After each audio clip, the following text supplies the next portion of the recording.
मन्मनाभ मदभक्तो मध्याजी माम नमस्करो मामे वैसे सत्यंते प्रतिजाने प्रियोसी में सर्वधर्मान परित्यज्य मामेकं शरणं व्रज अहं त्वासर पापेभ्यो मोक्षयिष्यामि मा शुचः।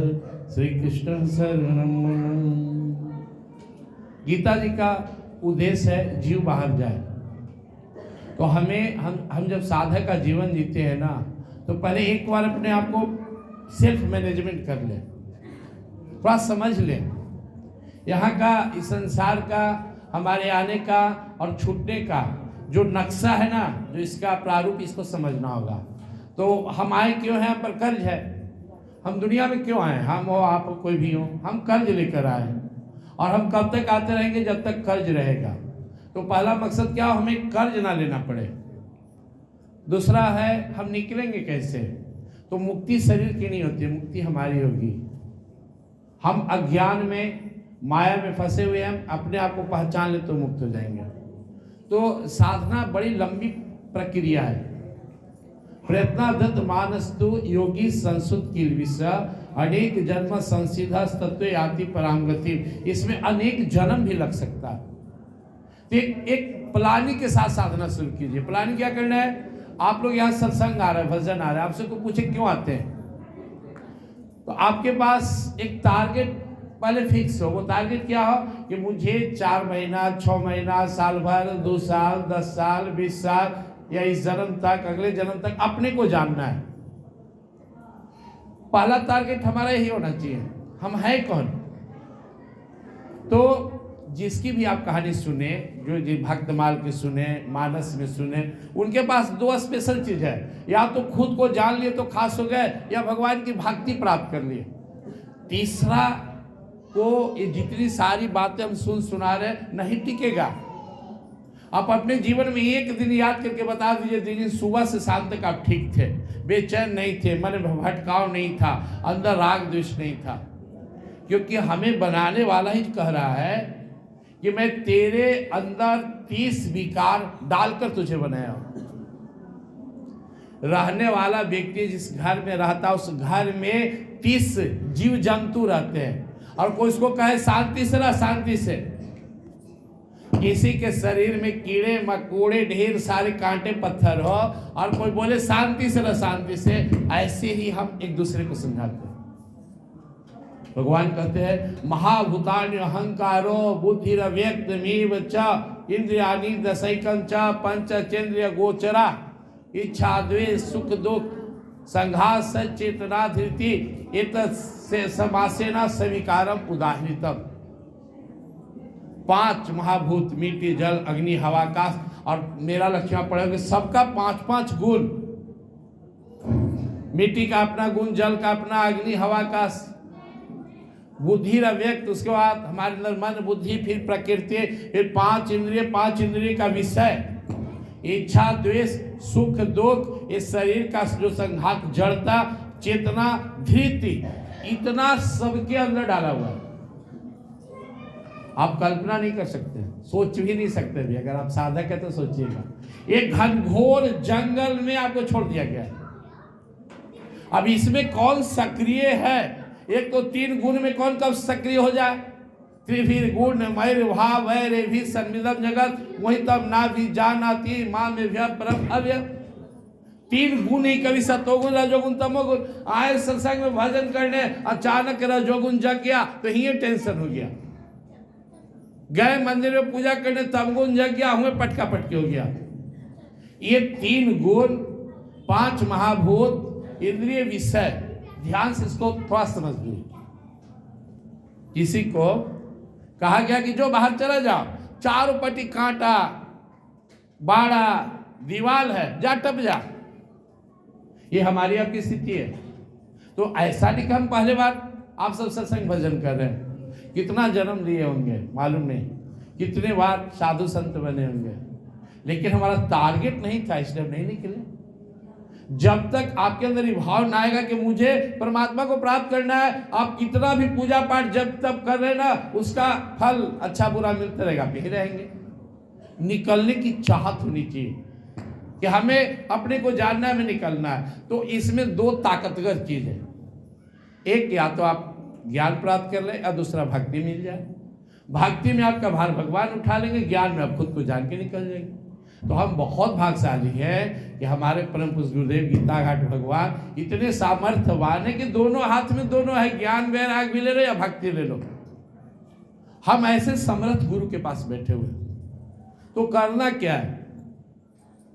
कुछ नहीं करना अलग से, कुछ भी कितना भी आप सुन लीजिए, वही कीजिए जो गुरुदेव ने रूटीन में बताया। श्रुति भी प्रतिपन्ना तेदा शास्त्र निश्चला समाधाव चला बुद्धि से भगवान ने कहा अर्जुन से कि सुन, पहले जो आज तक सुना है निकाल दे, तो तब मेरा गीता तुम्हें समझ में आएगा, नहीं तो नहीं आएगा। क्योंकि पहले अर्जुन ने कृष्णवान को समझा रहे हैं, आप पहला अध्याय निकाल लीजिए। कृष्णवान चुप है, अर्जुन समझा रहे हैं। भगवान बोले ये सब हटा दे, जो अब तक तू जितना सुना भूल जा, तब मेरी बात हो जाएगा। अब पहले से ही आपका बर्तन भरा हुआ है, तो क्या उसमें कुछ लेंगे? तब भगवान कहना शुरू किए। क्या बोले? जो भगवान बोले गीता घाट बाबा प्रैक्टिकल में बताया। गीता घाट बाबा का पहला जो नियम था, आप साधक बने। साधक बनने के लिए पहली शर्त है आपको ब्रह्म मुहूर्त में उठकर साधना करना होगा। अब इसमें जितने लोग ब्रह्म मुहूर्त में उठते हैं वो रास्ता पकड़ लिए। पहली शर्त यही है, सुबह उठना। अब मालिक कोई नहीं उठते हैं सुबह में, ब्रह्म मुहूर्त में नहीं उठते हैं, तो जब उठते हैं फिर भी उसके बाद उनको कम से कम आधा घंटा से 1 घंटा के बीच में साधना भजन करना चाहिए। और क्या करना चाहिए आप सब जानते हैं, जो गुरुदेव ने बताया। सुबह उठो, स्नान ध्यान करके बैठो, परमात्मा को ध्यान करो, उसके बाद जो है आप व्यायाम करो, पाठ करो, और जो भी आपके अंदर में भाव हो परमात्मा को निवेदित करो। जैसे देख लीजिए 94 से मैं ध्यान कर रहा हूं, मैं सुबह ध्यान करता हूं प्राणायाम के साथ। बरसों ध्यान करने के बाद मुझे शरीर में चक्र समझ में आया कि 7 चक्र है। बरसों साधना करने के बाद मुझे 5 तत्व पता चला कि शरीर में 5 तत्व है। बरसों साधना करने के बाद मैं देखने लगा कि अंदर में बुराई अच्छाई है। तो मुझे लगता है कि इतना दिन अगर मैं नहीं करता तो अभी भी मैं देखा जाए तो 1 डेग ही मुश्किल से चलाऊं साधना में, लेकिन जो 1 डेग चला वो कभी नष्ट नहीं होगा।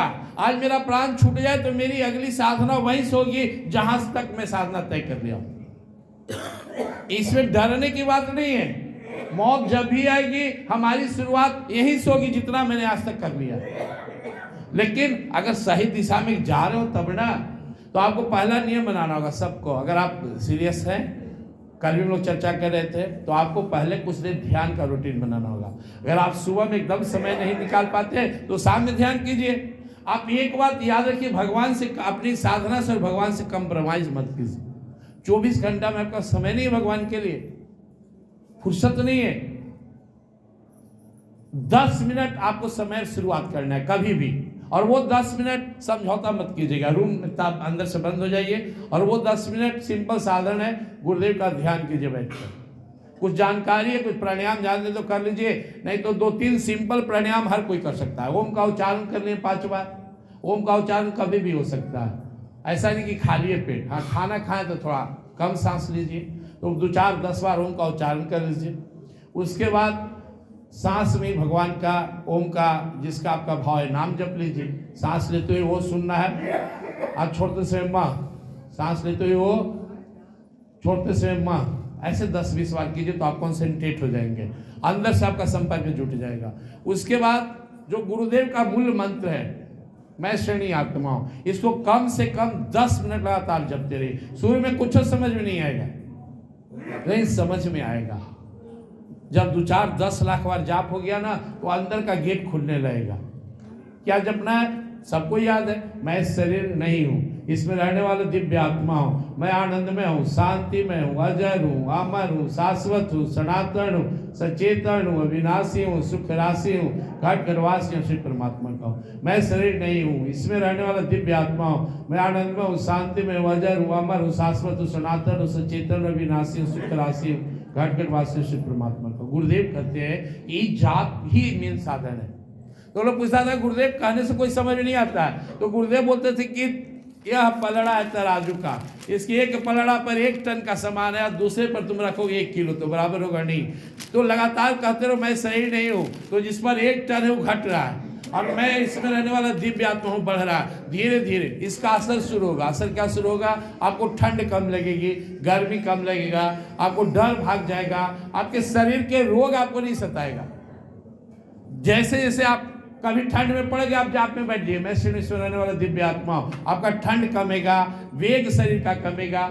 भगवान जैसा दूसरा अध्याय के 14-15 श्लोक में बताते हैं, माता शास्तु कौंत्य शीतोष्ण सुख दुखदा आगमा पाइनो नित्या शांति सौभाग्य यह मिनव व्यथ्यन्ते पुरुषम पुरुष रसवा सम दुख सुखम धीरम स्वृत्वाय कल्पते। तुम्हारे में इतनी सामर्थ्य है कि ये सर्दी गर्मी सुख दुख में नहीं व्यापेगा। तो आप इसको आज गांठ मान लीजिए, क्योंकि भगवान श्री कृष्ण भी गीता में का सारे ही सुना है। गीता की शुरुआत इस होती है। गुरुदेव कहते हैं कि अगर कोई अच्छा साधक है तो दूसरा अध्याय में काम चल जाएगा, बाकी दूसरे का ही विस्तार है। जैसे ही भगवान गीता शुरू करते तो पहला श्लोक के दूसरे अध्याय के ग्रहमा असोच्यानंद वसोच स्तम प्रज्ञावान सभास्य गता सुन गता सुच नानु सोचंती पंडिता। ऐसा नहीं कि जी, ऐसा नहीं है कि तुम आ जाओ, न ते वाहम जातु नासम न तुम निमित जनाधिपा न चैवन भविष्याम सर्व व्यंत परम। तुम अगर अपने अंदर पीछे झांक कर देखो अर्जुन, तो तुम करोड़ों जन्म ले चुके हो। बहुनी में व्यतीतानि जन्मानि तब 4 जुना तान्य वेद सर्वाणी न तो वेद परंतप। और वो सब का संस्कार हमारे ऊपर है। तो थोड़ा सा इसको ढंग से समझे। गाड़ी हमको चलाना है तो हमको पता है कि स्टीयरिंग किधर है। अगर स्टीयरिंग नहीं संभलेगा तो आप गाड़ी नहीं चलाएंगे। फिर हमको पता है कि स्पीड कैसे बढ़ता है, पता है स्पीड घटता कैसे, गाड़ी चला लेंगे आप। तो आप प्रैक्टिकल चाहिए। तो आपको पहला काम जो करना है, क्योंकि आप नहीं टकराएंगे, 2 मिनट में उठा के फेंक देगा आपको। आप यहाँ कितना गोल गोल बात कर लीजिए, घर में जाइए, घर में नजर पड़ा कि 4 को बर्तन फेंकल है, मन लाइक काम नहीं तो एक और आग लग जाएगा देह में, सारा का सारा ज्ञान नहीं रह जाएगा। क्यों? अंदर में वो जो 30-31 बैठा हुआ फूफकारेगा, वो सब नागिन नागिन है। काम है, क्रोध है, लोभ है, इच्छा है, द्वेष है, ये सब बैठल है। और आपको पता नहीं मैं कौन हूं। कि बौद्धिक ज्ञान तो यहाँ ले लिए, आत्मिक ज्ञान हम तो कब्जा में दूसरा के। तो हमें टारगेट बनाना है कि पहले खुद को जानना होगा। और गुरुदेव इसे बहुत बोले हैं, आप हृदय संदेश पढ़ा कीजिए, बहुत हम सौभाग्यशाली है। तो उसमें गुरुदेव साहब कहते हैं कि मन लगे न लगे, मन को लगाओ, रमाओ, थमाओ, एक दिन आएगा। और मैं सबसे ज्यादा गुरुदेव की ही इसी बात पर विश्वास करता हूँ। बस मेरा मूल साधन नहीं है। मैं जब भी बैठता हूँ, 1 मिनट टाइम मिले, 10 मिनट मिले, 20 मिनट मिले, मैं जल्दी जल्दी रिपीट करते रहता हूँ। मैं शरीर नहीं, इसमें रहने वाला दिव्य आत्मा, मैं आनंद में हूँ, शांति में हूँ, अजर हूँ, अमर हूँ, शाश्वत हूँ, सनातन हूँ, सचेतन हूँ, विनाशी, सुख राशि हूँ, घटघटवासी परमात्मा हूँ। यह मान्यता बैठेगा। जैसे किसी बच्चा का नाम सीता रख दिए, मोहन रख दिए, अब वो किसी कोई सीता बोलेगा तो सोचेगा हम ही को बोल रहा है। आपका कोई नाम नहीं था, किसी ने नाम रख दिया, आप मान लिया मैं यही हूँ। तो आप जब झूठा मान ली कि मैं शरीर हूँ, मैं सीता गीता मोहन हूँ, ये तो सत्य है कि मैं आत्मा हूँ। ममई वांसो जीवलों के जीभूत सनातन मनस्ष्टान इंद्रिया प्रकृति। सबसे बुद्धिमान साधक, सबसे मजबूत साधन यही है, आप आत्मा का आत्मज्ञान का साधन कीजिए। हमेशा 2 मिनट टाइम मिले, 5 मिनट टाइम मिले, एक बार अंदर ही अंदर अथवा एहसास कीजिए कि क्या है, इस शरीर है, चमड़ा है, कपड़ा, अंदर मांस से हड्डी, जो बैठा हुआ आत्मा राम हमारे। और उसको खाना बना रहे हैं, बाजार जा रहे हैं, अंदर एक मनी मन गुनगुना रहे हैं, श्री आत्मा राम पूर्ण का सब जीवों में वास करे, जो कोई ध्यावे शरण में आवे, उनके संकट नाश करे। अब एक बहुत अच्छा बात जान लीजिए, वो आत्मा राम अगर एक बार भी आपकी आवाज सुन ली तो जाग जाएंगे। एक बार भी अगर आप अपने आप को जगा लिए कि मैं शरीर आत्मा हूं, अब थोड़ा सा स्फूर्णा हो गया तो आपके अंदर वो महाशक्तिशाली परमात्मा ही आत्मा बनकर बैठा हो, जाग जाएगा। फिर दुनिया में किसी की मजाल नहीं आपको हिला दे। जो अभी प्रवचन में सुन रहे हैं, सत्य बोलो, सत्य देखो, ये वो स्वाभाविक हो जाएगा। साधकों को प्रैक्टिस नहीं करना पड़ता है, आपकी साधना बढ़ती जाएगी, आपको दैवी संपदा आपके अंदर खुद आते चला जाएगा। एक साधक कभी प्रैक्टिस नहीं करता मुझे ईमानदार बनो, ईमानदार होता है, चोर नहीं होता। एक साधक को प्रैक्टिस नहीं करना तो कि माँ बहन है, सूझता ही कि माँ बहन है। एक साधक को सुख बीतलाने, दुख में घबराने के लिए प्रैक्टिस नहीं करना, अपने आप आ जाएगा। आप केवल साधना कीजिए, सारे अच्छे गुण आपके अंदर आ जाएंगे और सारे बुरे गुण आपके अंदर से निकल के चले जाएंगे। ढूंढने पर भी आपके अंदर गड़बड़ नहीं मिलेगा। आप देख लीजिए करके, क्योंकि भगवान कहते हैं स्वभावो अध्यात्म उच्यते, अध्यात्म में बढ़ते तुम्हारा स्वभाव में सुधार होगा, या अपने स्वभाव की ओर बढ़ना ये अध्यात्म है। तो आप पहले ये मूल साधन बना ले, बच्चा हो जवान हो, हमारा जो वहाँ गुरुकुल स्कूल चलता है वहाँ हर बच्चा को गीता पाठ करना है। हर बच्चा आपको 35 श्लोक सुनाएगा, 35 श्लोक उसको पर डे। इसके अलावा गीता का ही प्रार्थना, और सबको 5 मिनट हम मेडिटेशन कराते हैं। तो जितना वो बच्चा मेडिटेशन कर लेता, हमसे नहीं होगा, आपसे नहीं होगा, ये हमारे अंदर कचरा भरा हुआ है। तो बचपन से सब बच्चा को भी प्रैक्टिस कराना है, आपको भी करना है। ऐसे जब उम्र हो कि यही मेन साधन है कि मैं श्रेणी आत्मा हूँ। जैसे बोलिएगा, अभी भाई बोलिएगा तो नहीं असर होगा, लेकिन आप विश्वास कीजिए, मान लो हमें 5 लाख प्रैक्टिस हो गया है तो मुझे कुछ असर होता है, लेकिन मुझे 1 करोड़ हो जाएगा और असर होगा। धीरे धीरे धीरे इसको काटना है, मैं श्रेणी। क्योंकि दुनिया में जितना लटपट है इस शरीर से, शरीर के नाते मौसा मौसी भैया भौजी चाचा चाची जात पात अमीर गरीब, हम शरीर ही नहीं है। जब शरीर से ही नाता टूट जाएगा तो कौन सा बंधन हमें बांध लेगा। गुरुदेव बोलते थे दुनिया की सबसे बड़ी बाधा है देहाशक्ति, इसको अपना मानना। तो भाइयों बहनों माताओं, आप गीता जयंती की इस पावन अवसर पर इसी को प्रैक्टिस कीजिए। भगवान 2 श्लोक में अर्जुन से समझाए हैं, न जायते म्रियते वा कदाचित् नायं भूत्वा भवितव्य न भूयः अजो नित्य शाश्वतो पुराणो न हन्यते हमारे शरीर। तू वो है जो कभी बदल नहीं सकता, तू वो है जो न मर सकता है न मार सकता है, तू अद्भुत है। वासांस जीर्णानि यथा विहाय नवानि गृह्णाति नरोपराणि तथा शरीरानि विहाय जीर्णानि अन्यानि संयाति नवानि दे। एक शरीर बदलता है, हम नहीं। तो याद रखिए, आपकी साधना, आप अपनी साधना में तब तक सक्षम नहीं होंगे जब तक अंदर से सपोर्ट नहीं मिलेगा। आप कितना भी प्रैक्टिस करें, बड़का बड़का ऐसे भूत बैठा हुआ है, आपकी सारी ज्ञान विज्ञान को उठा के फेंक देगा। तो अगर आपको लड़ने के लिए ताकत चाहिए, बाहर घर के बाहर वो कुत्ता आ गया, बिल्ली आ गया, चोर आ गया, क्या करेंगे? लाठी निकाली, बंदूक है तो बंदूक निकाली। तो हमारे पास सबसे बड़ा शस्त्र है आत्मज्ञान की। हम अपने को जगा ले तो हमें कुछ भी विशेष नहीं करना। हाँ, ये कठिन भी नहीं है, मैं एक बार फिर दोहरा दूं, ये बहुत कठिन नहीं है। क्योंकि जब गुरुदेव को आत्मज्ञान हुआ तो खूब हंसे कि रोए भी। अपने प्रवचन में कई बार बोले, जब मुझे आत्मज्ञान हुआ तो मैं खूब हंसा। इतना आसान है यार, दुनिया वाले इसको इतना हार्ड बना दिया है। अपने को जानने से आसान कोई काम नहीं। रोए इसलिए कि बाप रे कितना जन्म बीत गया। इसलिए भाई बहनों माताओं, अब आगे गुरुदेव ये खड़े हैं। अंदर इतना ही कि जब हम इनके शरण में आ जाते हैं तो ये अंदर के जो हमारे भूत बैठे हुए हैं, हमें जो ना परेशान करने वाले जो निगेटिव ताकत बैठा हुआ है, यह फिर तंग नहीं करता। तो अब यहाँ एक चीज और याद रखना, आपकी साधना के सबसे महत्वपूर्ण बात के साथ में बात समाप्त करूंगा। आप तभी मार खाते हैं, मतलब आपको माया तभी पटकती है, आपसे तभी गलती होती है जब आप गुरु को भूल जाते हैं। कैसा भी परिस्थिति हो, लोभ हो, क्रोध हो, मोह है, आपने गुरु को मत भूलिए। ये है तो कोई आपको कुछ नहीं बिगाड़ेगा। जितना ज्यादा अपने दिल में इनको बसाएंगे, अभी अगर ये हमारे साथ नहीं होते तो हमें पता नहीं कहाँ फेंका जाते हैं। तो गुरुदेव का काम क्या है, मैं पहले भी बोला हूं फिर बोल रहा हूं, इसको याद कर लीजिए। गीता घाट बाबा की सदगुरु महाराज की कृपा सबसे बड़ी क्या है, हम लोग को बार बार सत्संग भजन का अवसर मिलना। और सत्संग कभी व्यर्थ नहीं जाता है। कपड़ा बहुत गंदा है तो थोड़ा ज्यादा समय धो भी लेगा। ये सत्संग, गुरुदेव कहते थे मैं सुपर लॉन्ड्री हूं, धोबिया फिर मर जाएगा, कपड़ा जो धुला है, खुद कहते थे। यह सत्संग व्यर्थ नहीं जाएगा। कितना भी गंदा जीव हो, घर पढ़ लीजिएगा व्याख्या 9वां अध्याय के 30 से 31 श्लोक। अपि चेत्सु दुराचारो भस्ते माम अनन्य भाग साधुरेव समन्तव्य सम्यक गव्य वस्तो ईसा क्षिप्रम भक्ति धर्मात्मा सस्व शांति निगस्ते कौन्ते प्रति जानी न में भक्त प्रश्न। कितना भी गंदा, भगवान ने क्या शब्द दिया, अपि चेत्सु दुराचारो। इस धरती का जो सबसे बड़ा पापी हो, वो भी अगर मेरे शरण में आ गया तो मैं पहला दिन ही कहूंगा, जैसे यहाँ परिणाम करने आया तो भगवान कह रहे, मैं उसको क्या कहूंगा, आओ साधु आओ, आओ साधु आओ। अर्जुन को आश्चर्य हुआ, इतना बड़ा पापी आ जाएगा। तो हाँ, साधु रे बस मंतव्य। जिस दिन कोई यह संकल्प लेकर कि आज से मैं अपना जीवन भगवान को दिया और मेरे शरण में आता है, उसी दिन मैं उसका कल्याण का संकल्प कर लेता हूं कि इसका कल्याण कर देना है। चाहे थोड़ा समय लगे।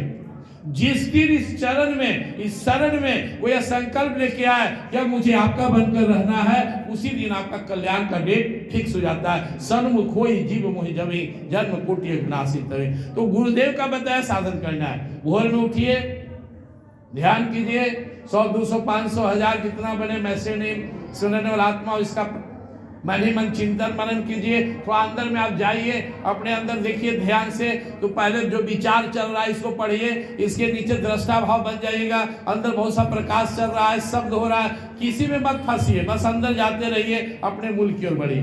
दूसरा पाठ कीजिए। तीसरा शाम में सत्संग करते रहिए। चौथा जाप करते रहिए, गुरुदेव पर भरोसा करते रहिए। जब सुख आएगा तो इतराइएगा मत, क्योंकि सुख पुण्य को क्षय करने आया है। जब दुख आया तो रोइएगा मत, क्योंकि दुख आपके पाप को नाश करने जा रहा है। सुख दुख दोनों गुरु को सौंप देना है, प्रभु को सौंप देना है। और मेरी अंतिम लाइन याद रखते हुए कि हम अगर अपने आप को गीता घाट बाबा के हवाले कर दे तो हमारा कल्याण निश्चित है।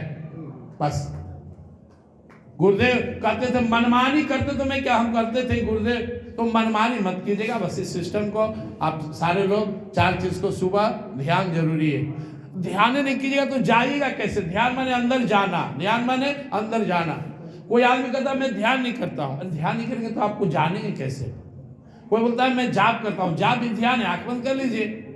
वो ध्यान का मतलब आपको प्रकाश आएगा या शब्द आएगा, यहीं से आपकी गाड़ी शुरू हो गई, या शरीर सुनना होने लगा, अंदर अद्भुत अद्भुत चीज आएंगे, आप डरिएगा मत। तो ध्यान, कल से ध्यान जरूरी है। जो कर रहे हैं तो आप बढ़िया से कीजिए। दूसरा, अपने ध्यान को किसी को बताया नहीं जाता है, केवल गुरु को बताया जाता है। ध्यान, मैं श्रेणी आत्मा हूँ, पाठ करना, हर काम गुरुदेव का नाम लेकर करना, शाम में अपना सत्संग भजन करना, समय को बर्बाद नहीं करना, और अपने को हमेशा आत्मा समझना। अभी अगर हमें आत्मज्ञान हो जाए तो अभी कभी बेड़ा पार हो जाए, तो इससे आप लड़ पाइएगा। मैंने गुरुदेव से कहा कि जब मुझे क्रोध आता है तो कुछ नहीं समझ में आता है। गुरुदेव बोले गीता निकाल, दूसरे अध्याय का 62-63 श्लोक लिख ले और इसको जाकर खूब जपो और समझो। 62-63 श्लोक आप भी लिख लीजिएगा। गुरुदेव मुझे पहला मंत्र ही दिए थे, ध्यान विषयान पुंस संग से सुलझाते। व्याख्या में नहीं कर रहा हूँ, आप नोट करिएगा। दूसरा अध्याय 62-63, उस श्लोक का अर्थ है कि हम संसार क्यों न होकर परमात्मा क्यों रहे। तो ठीक है, इन्हीं बातों के साथ आप लोग इतने धैर्य से बैठे रहे। मैं अपने गुरुदेव से और गीता माता से, क्योंकि मैं एक बात बता दूं, मैं कभी ना संस्कृत पढ़ने कहीं गया हूँ, ना मुझे बहुत टाइम मिलता है। मैं इतना व्यस्त रहता हूँ कि बस सुबह का साधना है 5 अध्याय का, लेकिन मैं, स्वामी जी बोलते हैं तो मैं यहाँ अभिमान से नहीं बोल रहा हूँ, शायद एक श्लोक में मेरी पूरी जिंदगी खत्म हो जाती, 4 महीना तो छोड़ दीजिए। गीता जी के एक श्लोक की व्याख्या मैं नहीं कर सकता हूँ। क्यों? क्योंकि गीता डूबने का विषय है। हम गीता जी को अपने अंदर नहीं ला सकते, हमको गीता में डूबना है। अब गीता जी के श्लोक निकालिए और गोता मारिए, जब तक सांस है उसका अंत नहीं होगा। यानी 700 श्लोक के लिए 700 साल चाहिए कम से कम, नहीं तो 700 जीवन चाहिए। यह गीता माँ की सामर्थ्य है। आप लोग को गीता माँ कल्याण करें। बोलो वृंदावन बिहारी लाल की। गीता जी को अपने घर में रखिएगा आदर से, ऐसे बांध के। और अगर आपके घर में गीता जी है ना, तो मैं हजारों लोग से कहा हूँ, सैकड़ों लोगों ने किया, आपके घर में एक्सीडेंटल डेथ नहीं हो सकता अगर आप आपके घर में गीता जी आदर से रखते हैं। तो आपके घर में फिर आपको कोई ज्योतिष अतरा पतरा दिखावे के कंठी माला और अंगूठी की जरूरत नहीं है। गीता घर में है, गीता से शक्तिशाली इस दुनिया में कोई है ही नहीं, आप जिसको जानना चाहते हैं। गीता, अब गंगा जी हैं तो भगवान के चरण से निकले हैं, पैर से। गायत्री है भगवान के नाभि वेद से निकले हैं। गोविंद भी हृदय में, बाकी देवी देवता भुजा में, गीता मुख सबसे ऊपर है भगवान का। तो गीता जी अगर घर में है, मेरा विश्वास है, तो आपके घर में ना कोई ग्रह गोचर भूत निगेटिव कुछ नहीं। खाली एक प्रयास कीजिएगा कि जिस घर में गीता जी वहाँ मांस मछली मत बनाइए, क्योंकि धुआं गया वहाँ तो असर कमेगा। मांस मछली नहीं छोड़ दीजिए। मैं समझता हूँ कि यहाँ तो सब वैष्णव है, शाकाहारी है। अगर संभव होता, और नहीं अगर नहीं मान रहा हो तो फिर अलमीरा में रखिएगा बंद करके, लेकिन गीता जी को आदर दीजिए। गीता जी आपका कल्याण कर देंगे। आइए 2 बार जल्दी जल्दी भगवान का नाम लेते हैं। बोलिए गीता माता की, प्रभु का नाम ले लो सहारा मिलेगा, प्रभु का नाम गीता का ज्ञान ले लो किनारा मिलेगा, गीता का ज्ञान ले लो किनारा मिलेगा, गुरु का ध्यान धर लो इशारा मिलेगा, गुरु का ध्यान। मानस का प्रेम ले लो पसारा मिलेगा, मानस का प्रेम ले लो पसारा मिलेगा। प्रिंस वृंदावन बिहारी लाल की, गीता माता की, गीता घाट भगवान की, गीता घाट धाम की, सब सनातन धर्म की।